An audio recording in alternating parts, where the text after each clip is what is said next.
আজকের টেম্পারেচার প্রায় 40-এর ঘরে। দামোদরের পাড়ে একদিকে রায়না, একদিকে খণ্ডঘোষ। একসময় বামেদের গড় ছিল, এখন গড় আছে কিনা বামপন্থী নেতারাই বলতে পারবে। প্রাক্তন বাম বিধায়ক অবশ্যই আসবে বাসুদেব খা, সিনিয়র নেতা মির্জা আখতার আলী সাহেব, আর বিশ্বরূপকে আপনারা দেখেছেন পহলানপুর ব্রিগেডে দেখেছেন, বিশ্বরূপ হাজরা তরুণ তুর্কি নেতা। আগে বাসুদাকে দিয়ে শুরু করি, তারপরে মির্জা সাহেবে আসবো। আপনি রায়নার মাটি চষেছেন, 11 সালে গণতান্ত্রিক পদ্ধতিতে ভোটে আপনি নির্বাচিত হয়েছেন। তারপর আস্তে আস্তে সেখান থেকে 16-21-এ বামপন্থীরা কার্যত বিলীন হয়ে গেল বলে অনেকে বলছেন, আর ঘুরে দাঁড়াতে পারলেন না। সেটা পঞ্চায়েতে হয়তো সামগ্রিকভাবে কিছুটা ফল আপনারা করলেও এই বৃহত্তর লোকসভা নির্বাচনে আদৌ কি বামপন্থীরা লড়াই আছে রায়নার মাটিতে? এখন রায়নার মাটি বলতে পারেন কখনো উর্বর কখনো নিচু। এই প্রশ্নগুলো সামনের দিকে বিরোধীরা আমাদের কাছে নিয়ে আসছে। আমরা মানুষের কাছে ঘুরি, মানুষের কাছে প্রতিদিন হচ্ছে যে তাদের বক্তব্যগুলো শুনি। 2011 সালে এই বিধানসভাতে 40,000 ভোটে আমরা হচ্ছে যে প্রতিদ্বন্দ্বিতা আমরা বিরোধীদের থেকে বেশি পেয়েছিলাম।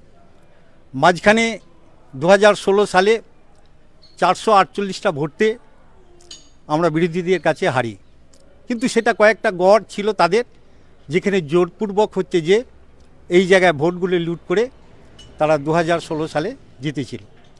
2021 সালে তার হচ্ছে যে প্রতিধ্বনি হিসেবে কোনো জায়গাতেই হচ্ছে যে রায়নাতে হচ্ছে যে আমাদেরকে দাঁড়াতে দেয়নি এবং জোরপূর্বক হচ্ছে লুট তরাজ দাঁড়াতে দেয়নি কেন? কারণ আপনারা তো রেজিমেন্টেড পার্টি, আপনাদের সংগঠন আছে বলে আপনারা দাঁড়াতে দিল না, এটা আপনারা তৃণমূল কংগ্রেসের অভিযোগ করছেন। আপনারা তো মাটিতে ময়দানে রাস্তাঘাটে লড়াই করছে বামপন্থীরা, দাঁড়াতে দেয়নি মানে? দাঁড়াতে দেয়নি মানে অন্য কিছু নয়। আমাদের কর্মীদিকে যেভাবে হচ্ছে যে বিভিন্ন বুথগুলিতে হচ্ছে তারা দখল নিয়েছে এবং প্রশাসন যেভাবে তাদেরকে সাহায্য করে এই বুথ লুট করার হচ্ছে সাহায্য করেছে, তার জন্যই আমাদের কর্মীদের অনেকটাই হচ্ছে যে সেই সময়কালে আমরা হচ্ছে যে একটু অসহায় বোধ করেছি। মানে মনোবল ধাক্কা লেগেছিল কি? ধাক্কা লেগেছিল। মির্জা সাহেব, সেটা হচ্ছে রে বাসুদা 11 সালে বিধানসভায় ছিল, তোলপাড় করেছে। সে সময় সদ্য মমতা বন্দ্যোপাধ্যায় ক্ষমতা এসছে, বিরোধী বেঞ্চে তোলপাড় করেছে, বাসুদেব খা, শাহজাহান চৌধুরী সব দেখেছি, আমার বিধানসভা করার অভিজ্ঞতা থেকে বলছি। রায়নাতে কার্যত অভিযোগ উঠছে লুট, একের পর এক হরিণ লুট চলছে। জল জঙ্গল জমি অধিকার বালি থেকে শুরু করে সর্বত্রই হচ্ছে লুট চলছে। আর তৃণমূল কংগ্রেস বলছে আমরা কৃষক মান্ডি, কৃষক বাজার, কৃষকের অধিকার দিয়েছি। আদৌ দিয়েছে? আদৌ দেয়নি, কোথাও কিছু দেয়নি। আপনারা দেখতে পাচ্ছেন গোটা পশ্চিমবাংলার সঙ্গে এখানেও তাল মিলিয়ে গোটা দামোদর এবং দ্বারকেশ্বরের মাঝখানে আমাদের অবস্থান। দামোদরের বালি লুট চলছে, দামোদরের দুটো পাড়ের মানুষের হচ্ছে যে হাহাকার চলছে, দামোদরের লুট সবাই চোখে দেখছে, স্বচক্ষে দেখছে। আর কি এটা চাপা দেওয়ার কোনো রাস্তা তৃণমূলের কাছে নেই। মানে বলছেন করে দেমা লুটে পুটে খাই সেরকম হচ্ছে। এখনও আপনি যদি যান, কামালপুর বলে একটি জায়গা আছে দামোদরের ব্রিজের পাশে, প্রতিদিন হাজার হাজার লক্ষ লক্ষ টাকা হচ্ছে লুট হচ্ছে প্রতিদিন। এখনই আপনি যেতে পারেন, প্রতিদিন হচ্ছে লুট চলছে। এই লুটের কোনো বন্ধ নেই, কারণ এটা অর্গানাইজ লুট।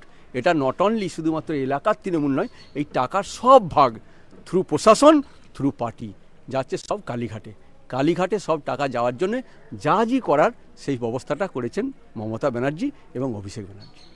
এক সময় যারা খেতে পেতেন না, আমি কাউকে ছোটো করছি না, আমি তৃণমূল কংগ্রেসের কথাই বলছি, যারা এক সময় মাথায় করে বালি বয়েছেন, মাথায় করে ধান বয়েছেন, আজকে তাদের bank balance, check and balance বলা হয় তাদের, যদি হিসেব দেখা হয় কোটিতে ধাক্কা, কয়েক কোটি ধাক্কা মারে, এটা হলো কোথা থেকে? অর্থনীতি তো প্যারামিটার তৈরি হয়েছে এখানে।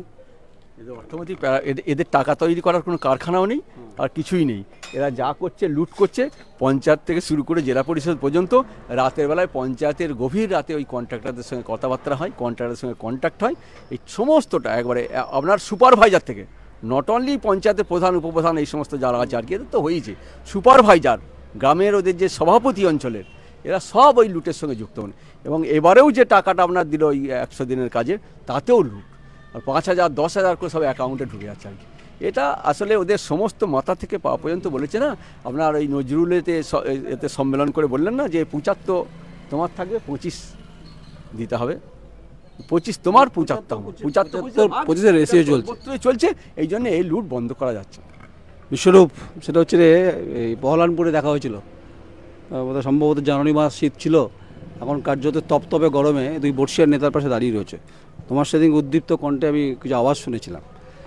ভুল ইস্যুর বিরুদ্ধে মূল ইস্যুর লড়াই। তখন তোমরা বলেছিলে যৌবনের ডাকে ইনসাফ যাত্রা। ব্রিগেড দেখেছো, ব্রিগেডে মীনাক্ষী সেলিমদার মতো বক্তৃতা আমি শুনেছি, নিচে বিমানদার মতো লোকেরা বসেছিলেন, সিনিয়র যারা, সূর্যকান্ত মিশ্র থেকে শুরু করে রায়নামা খণ্ডঘোষ। একের পর এক ঘটনা পরাকাষ্ঠায় কার্যত আবদ্ধ হচ্ছে তৃণমূল কংগ্রেস দুর্নীতির ক্ষেত্রে। সেখানে বামপন্থীরা মনে করছেন যে তার আগে সত্যি বামপন্থীরা, রায়নার বিধানসভার কথা বলছি, যেহেতু খণ্ডঘোষটা বিষ্ণুপুরে পড়ছে, যে ঘুরে দাঁড়াবার মতো সেই পরিস্থিতি যৌবনের ডাকে ইনসাফ যাত্রার কি রিফ্লেকশন রায়না হতে পারে? গোটা শুধু রায়না কেন, গোটা পশ্চিমবাংলাতেই পরিস্থিতির প্রতিদিন পরিবর্তন হচ্ছে। আমরা শুরু থেকেই বলে আসছিলাম এই লড়াইটা ভুল ইস্যুর বিরুদ্ধে মূল ইস্যুর লড়াই। একদিকে ধর্মের রাজনীতি, একদিকে এই দুর্নীতি, আর উল্টো দিকে দাঁড়িয়ে মানুষের হক রুটি রুজি। এর যে বন্ধনে আমাদের যে লড়াই, সেই লড়াইটাই গোটা পশ্চিমবাংলা জুড়ে চলছে। গোটা রায়না থানাতেও তার প্রতিফলন পড়েছে, খণ্ডঘোষেও পড়েছে, গোটা পশ্চিমবাংলাতেও তার প্রতিফলন করেছে। সে কারণেই দেখতে পাচ্ছেন মেরুকরণের রাজনীতি কাজ করছে না। সিএর নামে মানুষের ভাগাভাগি করেও কোনোভাবেই মানুষের মূল ইস্যুগুলোকে পেছনে ফেলে দেওয়া যাচ্ছে না। দেশের প্রধানমন্ত্রী বারে বারে বিভাজনের কথা বলেও, ঘৃণাসূচক বক্তব্য রাখার পরেও মানুষ তার যে দৈনন্দিন সমস্যা, সেই সমস্যার ভিত্তিতেই এই নির্বাচনে অংশগ্রহণ করতে যাচ্ছে। এই কারণেই আমরা বামপন্থীরা তারা নিশ্চিতভাবে আমরা আশা করছি যে মানুষ যেহেতু নিজের ইস্যুর সম্পর্কে এই ভোটাধিকার হচ্ছে, যেহেতু 19-এর ভোট বা 21-এর ভোটের মতো মেরুকরণের ভোট এবার হচ্ছে না, সে কারণে আমরা নিশ্চিতভাবে আশা রাখি যে মানুষ তার যে অভিজ্ঞতা, সেই অভিজ্ঞতার ভিত্তিতেই মানুষ তার সিদ্ধান্ত নেবেন। বাসুদেবদা, 11 সালে আপনি বিরোধী দলে ছিলেন, আপনার কাছেই বারবার আসছি আমি, আমার মির্জাদার কাছে আসবো আমি, আপনারা ব্যস্ততার মধ্যে মিটিং ফিটিং রয়েছেন। আচ্ছা, যখন আপনি বিধায়ক ছিলেন, আপনাদের জীবনযাত্রার ক্ষেত্রে অনেক কথা হয়, সাধারণভাবে জীবনযাপন করেন, এটা বামপন্থীদের স্টাইল বা বামপন্থীদের ঘরানা বলতে পারেন। এখন যিনি বিধায়িকা আছেন রায়নার, তার জীবনযাত্রা বামপন্থীদের জীবনযাত্রার সঙ্গে যদি মেলানো যায়, কত নম্বর দেবেন তাকে?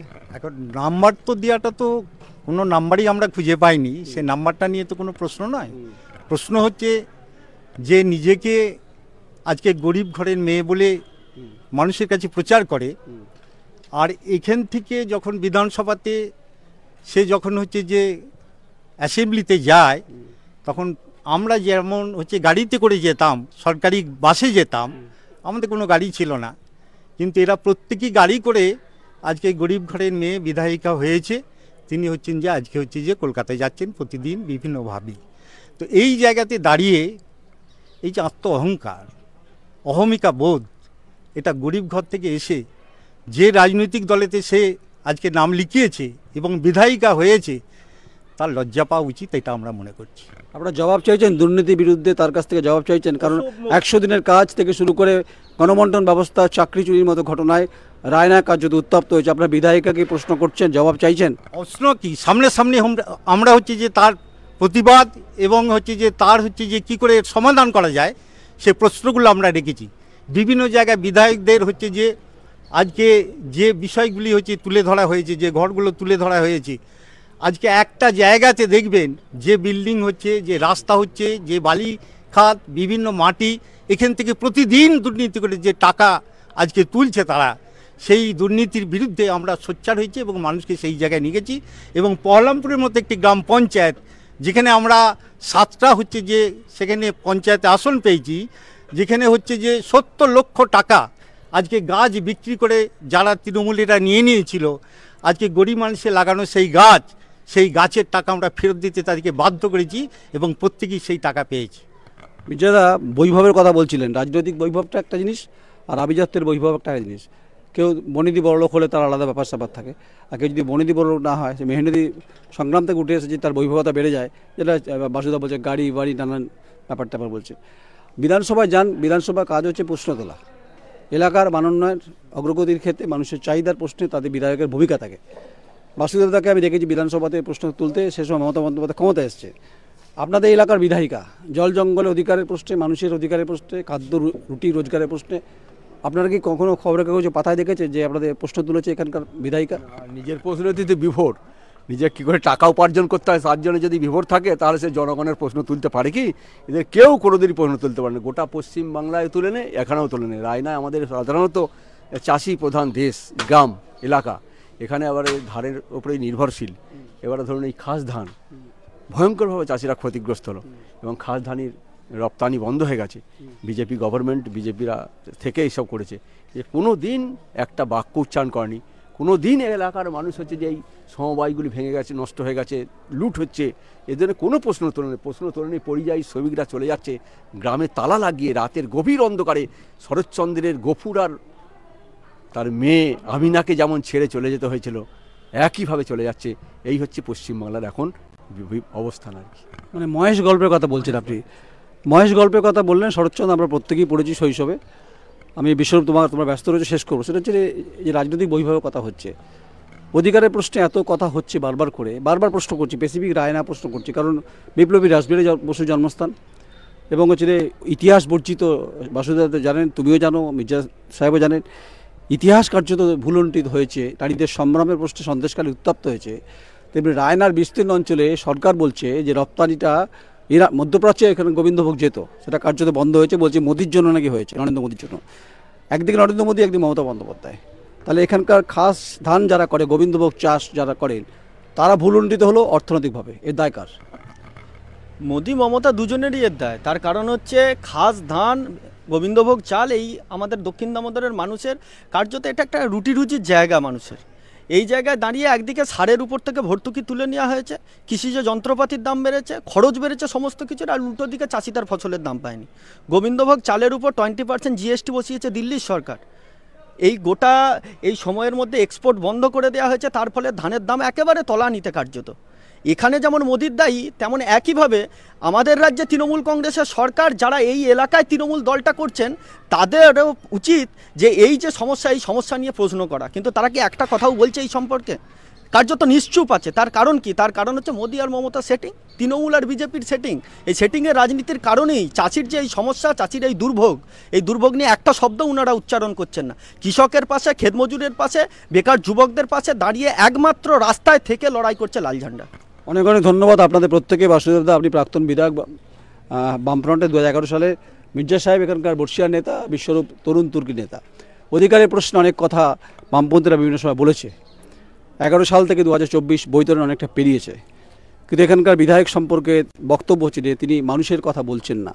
আর খাসদান মানে গোবিন্দভোগের রপ্তানি ক্ষেত্রে যে বাজার, সেটা কার্যত শেষ হয়ে গেছে। তাদের নরেন্দ্র মোদী সরকার দায়ী, এ রাজ্যের মুখ্যমন্ত্রী দায়ী। বামপন্থীরা বলছে আমরা এই লড়াইটা করতে চাইছি। আদৌ কি পারবেন এই কঠিন এই টেম্পারেচারের মধ্যে? একদিকে মমতা বন্দ্যোপাধ্যায়, একদিকে নরেন্দ্র মোদী, তার বিরুদ্ধে বামপন্থীরা। সময় বলবে, সন্ধিক্ষণ বলবে, পরিস্থিতি বলবে, দামোদর নদের স্রোত বলবে যে বামপন্থীরা আদৌ এই বাংলাতে আসনের ঝুলিতে এবার সংখ্যাটা বাড়াতে পারবে কিনা। নমস্কার, আমি নয়ন রায়, আমার সহকর্মী সমীর দফাদার, সগরাই, বিধানসভা রায়না। নমস্কার।